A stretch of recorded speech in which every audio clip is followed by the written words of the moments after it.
গাজাবাসীর কান্না ওদের কানে পৌঁছায় না। এই বাচ্চাদের মগজের খুলি তাদের কাছে, তাদের চোখে ভাসে না। এই বন্ধের ধর্ষণের চিৎকার তাদের কাছে যায় না। এই শিশুদের হাহাকার তাদের কাছে যায় না। এক ফোঁটা পানির জন্য তারা কাঁদছে, এই কান্না তাদের কাছে যায় না। তাদের এই হৃদয় নেফাক দিয়ে এমন ভাবে পরিপূর্ণ হয়ে গেছে, তাদের কাছে এই মানবতাহীনতার এই কাজগুলো, দৃষ্টান্তগুলো ওদের কলবের মধ্যে কোনোই দাগ কাটছে না। প্রিয় ভাইরা, এটা কেন হয়েছে? তাদের নেফাকির কারণে। অতএব আপনি যদি দাসত্ব করেন, নেফাকিতে চলে যান, আপনারও কোনো সমস্যা হবে না। কিন্তু আমি অনেস্টলি প্রশ্ন করতে চাই, আপনার মধ্যে কি আল্লাহর ভয় নাই? আপনার আমার মধ্যে কি কাল কিয়ামতের মাঠে জবাবদিহিতার ভয় নাই? আপনি আমি কি লা ইলাহা ইল্লাল্লাহ বিশ্বাস করি না? আপনি আমি কি মুহাম্মদুর রাসূলুল্লাহ বিশ্বাস করি না? আপনি আমি কি মুহাম্মদ রাসূলুল্লাহর উম্মত নই?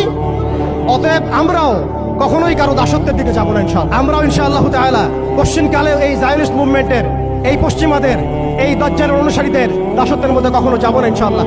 তারা আমাদেরকে অপশন দিয়েছে, হয় দাসত্ব করো না হলে মরো। আমরাও বলে দিব, আমরা ইনশাআল্লাহ তাআলা শহীদ হয়ে যাব, তবু তোমাদের দাসত্ব করবো না ইনশাআল্লাহ। আমাদের প্রথম করণীয় হচ্ছে ভাই, আপনার আমার সচেতনতা তৈরি করা। আপনি আমি এখনো ঘুমাচ্ছি। তারা বিশ্বকে গ্রাস করার ষড়যন্ত্র করেছে বিগত 200 বছর থেকে। আমরা ঘুমিয়ে আছি। আপনি মনে করবেন না এই ফেতনাগুলো বাংলার মাটিতেও আসবে না। একদিন অবশ্যই আসবে, দেখে নিয়ে। আমি বলে দিচ্ছি, এই ফেতনাগুলো বাংলার মাটিতেও অবশ্যই আসবে ইনশাআল্লাহ, দেখে নিয়েন আপনারা। এবং সারা বিশ্বকে গ্রাস করার যে পায়তারা তারা করেছে, এটা নতুন কোনো এজেন্ডা নয়, এটা ওদের সুদূর প্রসারী 100 বছরের প্ল্যান। আমাদেরকেও একটা সুদূর প্রসারী পরিকল্পনা করে আগাতে হবে। শুধু আবেগ দিয়ে, একদিনের শোডাউন দিয়ে, একটা লং মার্চ দিয়ে, একটা মিছিল দিয়ে, একটা পতাকা উড়িয়ে আপনি সমস্যার সমাধান করতে পারবেন না।